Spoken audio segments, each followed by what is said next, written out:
Kamu adalah terang dunia. Kalau engkau mengaku Yesus sebagai Tuhan, maka percaya begitu. Jadi teladan, jadi contoh. Tidak usah untuk hal-hal besar. Apapun yang orang lakukan yang boleh menjadi inspirasi, keteladanan bagi orang lain. Makasih, nama Tuhan dimuliakan melalui kehidupan kita.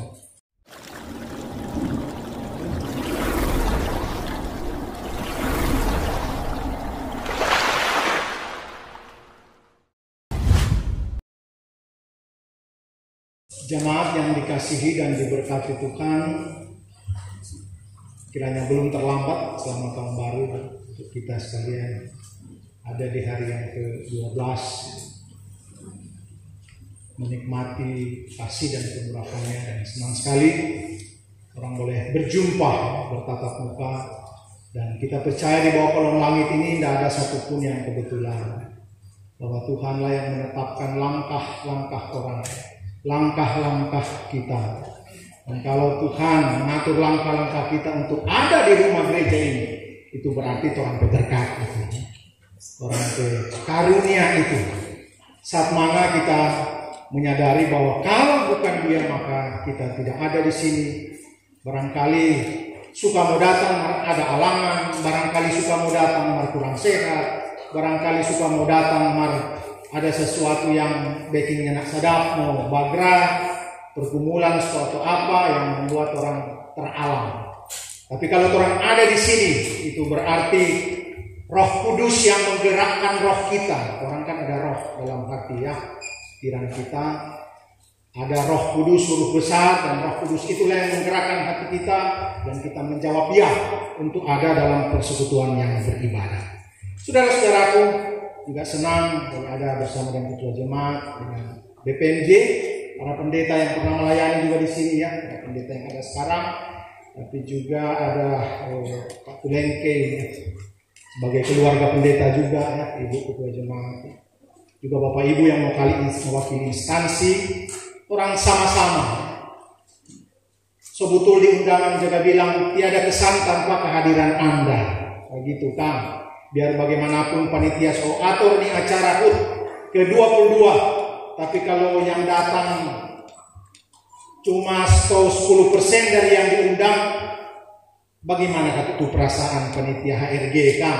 Tetapi kita percaya ketika panitia ya banyak ini kan, ketua panitia boleh kan? Memang banyak sekali juga kursi-kursi yang disiapkan ya. Maka tentu ada semangat, ada sukacita, gayung bersambut orang bilang ya. Bapak Ibu saudara-saudaraku, dan orang ada di tahun Masehi. Di dunia ini banyak sekali kalender agama inilah, kalender agama itulah, suku inilah, suku itu, ya toh banyak sekali penahunan. Tetapi yang digunakan di muka bumi ini secara internasional adalah kalender Masehi.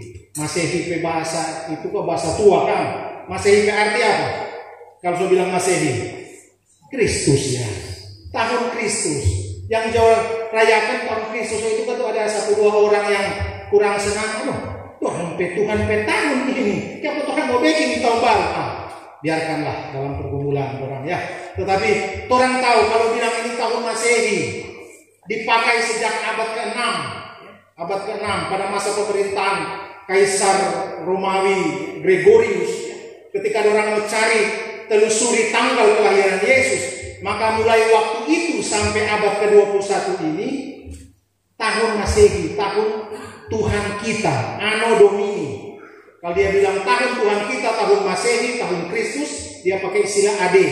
Kalau dia mau jelaskan sebelum Kristus, dia bilang BC, before Christ, sebelum Kristus. Jadi bahasa Latin Masehi itu Anno Domini, tahun Tuhan kita. Dan oleh karena itu sebagai orang percaya kepada Yesus Kristus, orang sungguh-sungguh bersyukur ya. Tentu kalau penanggalan ini orang laksanakan, orang alami, maka sebetul juga tuh lagu ada bilang waktu Tuhan atau apa itu? Lagu apa itu? Pasti yang terbaik. Di bawah kolong langit ini yang berlaku adalah waktu orang Tuhan. Dan ini bukan cuma soal Torah, penebusan Kristus juga bukan cuma soal Torah, tetapi seluruh dunia. Tadi dan orang baca di pengakuan dosa dan berita pengampunan. Dan inilah yang ditawarkan, dibuka. Sehingga yang orang rayakan hari ini adalah pekerjaan Roh Kudus, pekerjaan Kristus, pekerjaan Tritunggal Allah Bapa yang diperkenankan orang alami sebagai satu jemaat Maranatha Salatiga. Dan Tuhan berkenan memakai para hamba-hambanya, para pelayannya, panitia untuk bagaimana mau tata, mau kelola. Dan ketika orang lihat seperti ini, tentu kata semua lewat pengaturan, ya. Panitia, bacerita, semua datang dari bacerita. Kalau bacerita baku dapat, maka biar rencana besar boleh dapat backing. Maka kalau cerita tidak baku dapat, biar cuma satu langkah mau dapat jalan. Biar batu besar mau cerita baku dapat angka. Maka kalau cerita tidak baku dapat, biar batu kecil setengah mati angka. Dan ini bukan cuma soal bercerita pikiran dan pikiran, tetapi juga apa? Hati deh. Hati kata.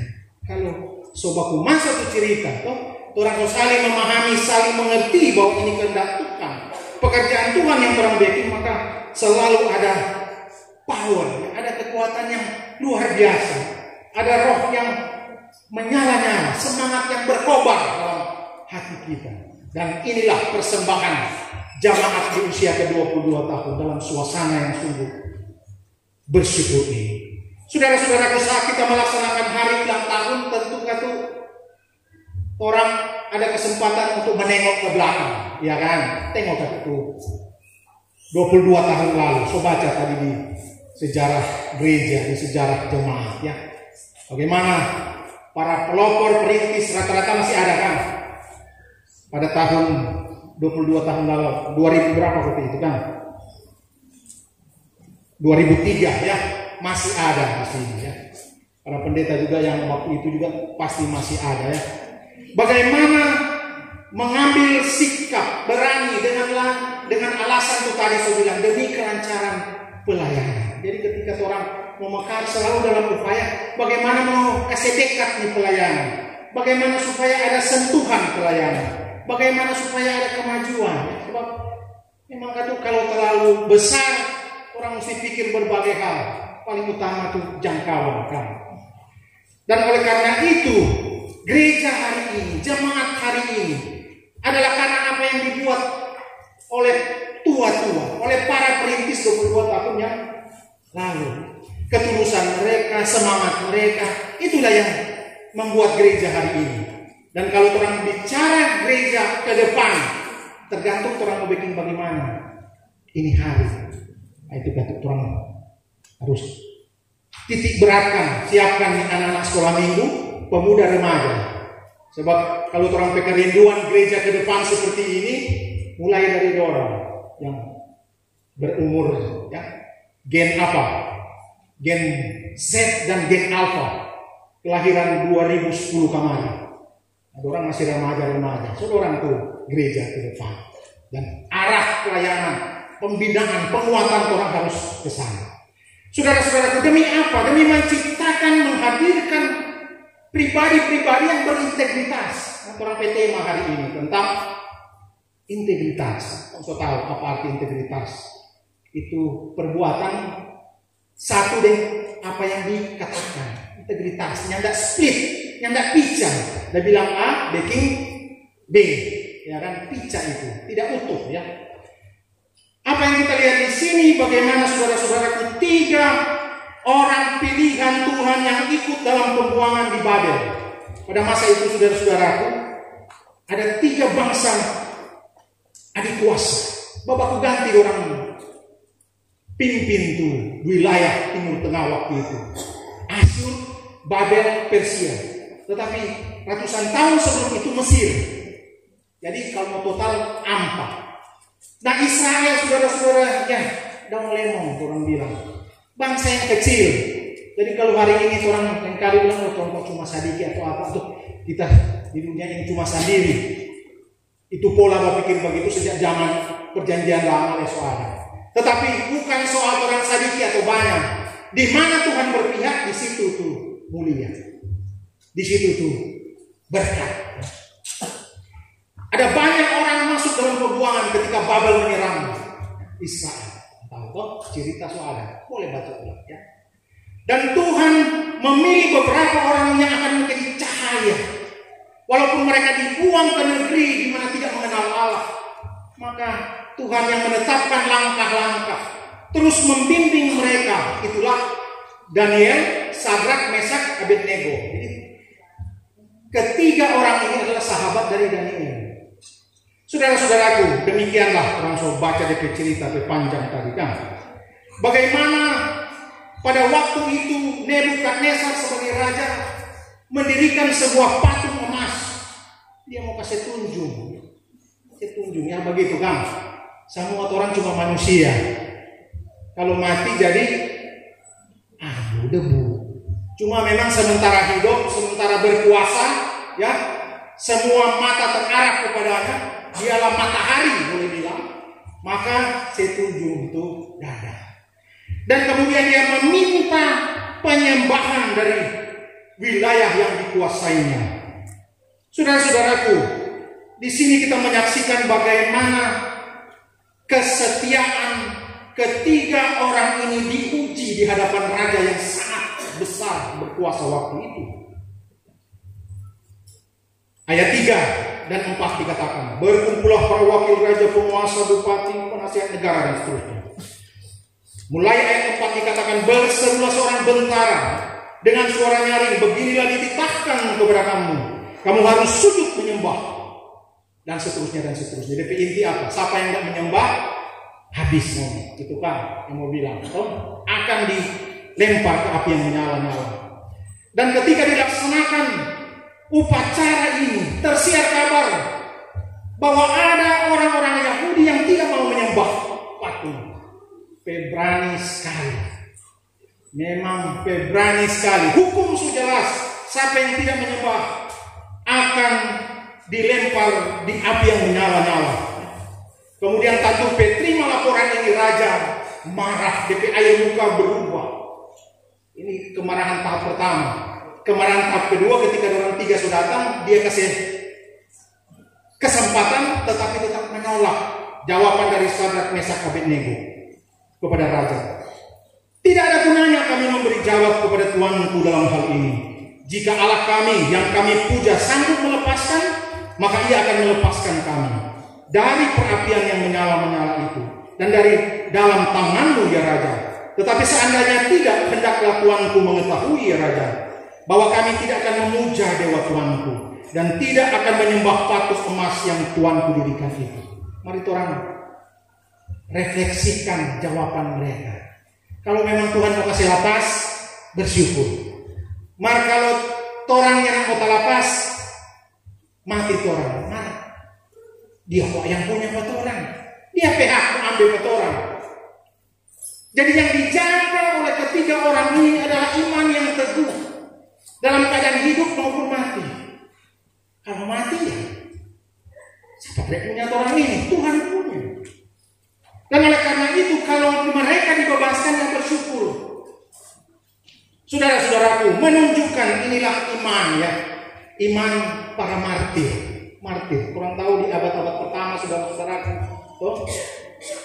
Siapapun orang percaya di masa itu, nyata ada perlindungan hukum. Titah raja adalah siapapun yang tidak menyembah raja di luar perlindungan hukum. No, itulah sebabnya orang ibadah di goa-goa. Orang pakai kode ikan, kasih tunjuk gambar ikan, sama-sama orang Kristen, orang bukan orang lain. Karena kata ikan kasih baku gabung dari bahasa Yunani ya, artinya Yesus Kristus. Itu orang pakai kode, orang beribadah lari-lari di gua-gua. Dan mereka yang kedapatan ditangkap, dibawa ke stadion, kasih menyambut dengan singa menyambut.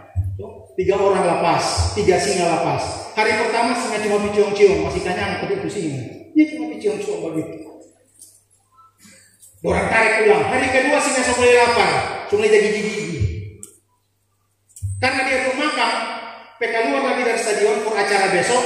Orang obati, lumayan. Kamu sih obat tuh. Orang mau persembahkan, pastinya memang gagah. Ini obat, ini boleh cedera.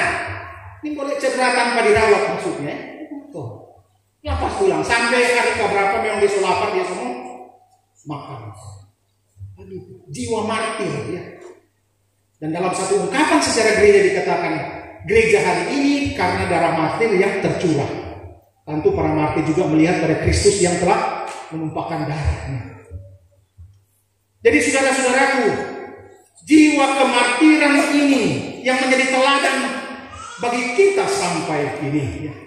Lalu mereka pun menaikkan derajat panas orang yang mengangkat Sadrak, Mesak, Abednego bahkan mati ya, kepanasan, mati terbakar. Demikianlah cerita berlanjut. Nebukadnezar lihat orang, so jadi 4 orang, 1 malaikat, orang yang ada apa-apa dipanggil keluar, dan kemudian hukum baru. Raja namanya masa itu, apa tuh raja dia bilang? So hukum. Apa tuh pimpinan dia bilang? Lain kali so hukum, bukan? Oh, kalau ketua so mengeluarkan satu pernyataan walaupun tidak tertulis dalam aturan, maka kalau untuk kebutuhan yang mendesak, orang tahu bahwa backing itu belum sempat diatur. Timbang jode nurani, timbang jode iman, betul itu. Nanti orang bercerita. Ada juga saat-saat begitu kan, dia bilang rekresi atau apa itu kan, kebijakan-kebijakan tertentu. Ya, saudara-saudaraku, jadi raja mengeluarkan satu perintah baru. Barang siapa yang menghina Tuhannya, Sadrak, Mesak, Abednego justru akan dibakar. Dari kisah ini saudara-saudaraku, kita sungguh bersyukur bahwa ternyata Tuhan yang orang sembah adalah Tuhan yang hidup. Dia ada lewat kuasa Roh Kudus. Dia berpengapa dengan kita. Dia campur tangan dengan kehidupan kita. Dia tahu apa yang orang rasa. Ini Tuhan yang hidup, bukan? Dan karena itu orang berdoa, bicara Pak Tuhan. Orang tahu orangnya pernah sendiri di dunia ini. Saudara-saudaraku, jadi demikianlah Nebukadnezar menunjuk kepada Allah yang hidup oleh karena tindakan mulia anak-anaknya. Saudara-saudaraku, dari tidak percaya Nebukadnezar menjadi heran, takjub dan mengakui percaya. Dari dia yang merasa besar kemudian jadi kecil. Coba gitu orang, siapapun orang kalau orang didorong oleh roh kerendahan hati di hadapan Tuhan, orang langsung merasa, oh Tuhan, cuma kecil kita. Siapa kita? Siapa orang? Saudara-saudaraku, bukankah ini juga perjalanan berjemaat, perjalanan bergereja, untuk senantiasa ada dalam ketakjuban kepada Allah yang hidup. Buat orang tahu, Maranatha Sarongsong 1 ini, jemaat ini dipelihara, dijaga, dituntun oleh Yesus Kristus sendiri. Dia yang sudah mati tetapi bangkit. Dia Allah yang hidup. Dan oleh karena itu saudara-saudaraku, dia mengutus kita sebagai gereja. Sekarang Tuhan melakukan urusannya. Sekarang Tuhan minta kepada kita untuk apa? Tindakan misi kita. Kita semua ini misionaris. Orang ini semua diutus. Itu berkat Tuhan semua kemana? Harus menjadi kesaksian hidupmu ya, bagi banyak orang. Dan karena itu saudara-saudara, Tuhan mengutus kita untuk betul-betul menjadi gereja. Orang tahu ada definisi gereja dalam 1 Petrus 2:9 yang berkata apa? Tetapi kamulah bangsa yang terpilih, imamat yang rajani, bangsa yang kudus, umat kepunyaan Allah sendiri, untuk memberitakan perbuatan-perbuatan besar dari Dia yang telah mengangkat kamu, mengangkat kita. Orang mau pakai bahasa dari kebinasaan. Kalau Mazmur 72 dia pakai istilah apa? Orang ini ada di samudra raya, di dasar samudra raya. Biar lagi kapal selam ketabal sekali kata Kasota pergi di kedalaman laut yang so itu bisa meledak. Ini digambarkan karena keberdosaan kita orang posisi tidak menguntungkan. So ini mulai tawar-menawar dari Tuhan. Kurang boleh kita tolong, bataria kita tolong. Pada titik itulah, pada titik kita tidak mampu itulah Allah dalam Yesus Kristus mengangkat kita untuk memberitakan tentang Dia. Ketika kita sudah diangkat, Dia mengutus kita untuk berbicara tentang Dia. Dan saudara-saudaraku, Kita tahu juga bahwa sebagai jamaat, sebagai gereja, dalam tugas-tugas yang orang backing, tidak gampang. Tidak gampang. Sebagai pribadi lepas pribadi untuk bersaksi tentang Kristus juga tidak gampang. Bahkan Matius 16 ayat 18, Yesus sendiri berkata, Petrus, pada Petrus, di atas batu karang ini aku akan mendirikan jemaatku. Artinya bahwa gereja itu rupa batu karang, hari-hari ombak hantam, hari-hari ada DP tekanan. Orang ada dalam posisi itu. Tetapi Yesus sendiri bilang, alam maut tidak akan menguasai. Walaupun mau tidak paling lemah, kacili. Karena dia beserta kita, maka alam maut tidak akan menguasainya. Saudara-saudaraku, tetapi juga sebagai gereja, Matius 5:13-16 dikatakan bahwa kamu adalah garam dan terang dunia. Ini nyada DP netral, namanya jadi orang percaya, bagaran. Aduh, kita setengah bagaran, aduh, nakapa sedap di hidup yang tawar-tawar tuh. Yesus bilang bagaran. Kalau engkau mengaku bahwa engkau pengikutku, bagaran hidup, berpengaruh hidup. Kamu adalah terang dunia. Kalau engkau mengaku Yesus sebagai Tuhan, maka bercahaya hidup. Jadi teladan, jadi contoh. Tidak usah untuk hal-hal besar. Apapun yang orang lakukan yang boleh menjadi inspirasi, keteladanan bagi orang lain, maka nama Tuhan dimuliakan melalui kehidupan kita. Saudara-saudaraku, oleh karena itu tantangan sebagai gereja hari ini, bagaimana kita selalu dekat dengan Tuhan, mau belajar kebenaran-kebenaran firman Tuhan, mau mendengar apa Tuhan mau di hidup ini. Dan oleh karena itu, saudara-saudaraku, kita harus betul-betul memiliki iman yang kokoh, kuat, dan teguh. Di Injil-Injil, iman yang kokoh itu digambarkan seperti iman seorang anak kecil. Dia juga anak-anak di bawah 7-8 tahun, di mana DP papa dan mama mau bawa pada dia, so pegang DP tangan, tidak ada dia mau protes atau tanya-tanya. Ikut. Karena anak ini bergantung kepada orang tuanya, dan dia tahu orang tuanya bukan membawa pada dia di tanpa yang salah. Apabila kita memiliki iman seperti itu, Tuhan, engkau antar hidupku, engkau antar jemaat kami pada kehendakmu, orang berpegang bersama. Iman seperti anak kecil inilah sesungguhnya yang harus juga menjadi iman orang dewasa. Iman orang untuk selalu percaya bahwa ketika kita juga diantar di tahun baru ini, tahun 2025, kita tahu bahwa tahun ini jangan dihadapi dengan takut atau ragu atau cemas, tetapi dengan kepastian, karena yang terang sama gantung Pak Tuhan, kecuali Tuhan memang coba lepas, memang itu pegangan kan kuat. Kalau Tuhan pegang kuat, orang lewat pegang kuat, maka kalau orang berusaha balapas ya. Saudara-saudara, kita tahu bahwa kebenaran-kebenaran firman harus mendapat tempat di hati kita supaya betul-betul dari sana kita mau terus bergantung kepada Dia. Dan ketika kita belajar dari para pahlawan iman, termasuk Sadrak, Mesak, Abednego, termasuk Daud, orang tahu saudara-saudaraku, hidup ini cuma sekali. Karena itu jalani dengan penuh keberanian, sukacita dan pemberian diri, bukan? Ketika Daud ada di tengah-tengah kerumunan, dua bangsa dengan tentara yang saling berhadapan-hadapan. 1 Samuel pasal 17 ayat 44, 45, 46 cerita. Goliat tunggu kemarin. Tetapi Daud berkata, engkau datang dengan pedang, tombak, dan lembing. Aku datang dengan nama Tuhan Allah, pencipta semesta, Allah yang engkau hinakan. Saudara-saudaraku, demikianlah Daud memenangkan pertempuran ini. Bukan soal batu kacil atau kata pelin. Sebab Tuhan bisa gunakan itu tanda bahwa apapun menjadi sarana, dia memperlengkapi kita. Tetapi kita tahu saudara-saudaraku, ketika Allah berpihak kepada kita, maka siapakah lawan kita? Tidak ada.